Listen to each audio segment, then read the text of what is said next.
केशे शुचिमणिविलसत्सैकते मौक्तिकानाम् मालाक्लिप्तासनस्तस्फटिकमणिनिभैर्मौक्तिकैर्मण्डिताङ्गः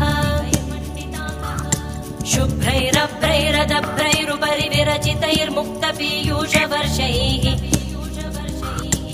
आनन्दीन पुनीयादरिनलिन गदा शङ्खपाणिर्मुकुन्दः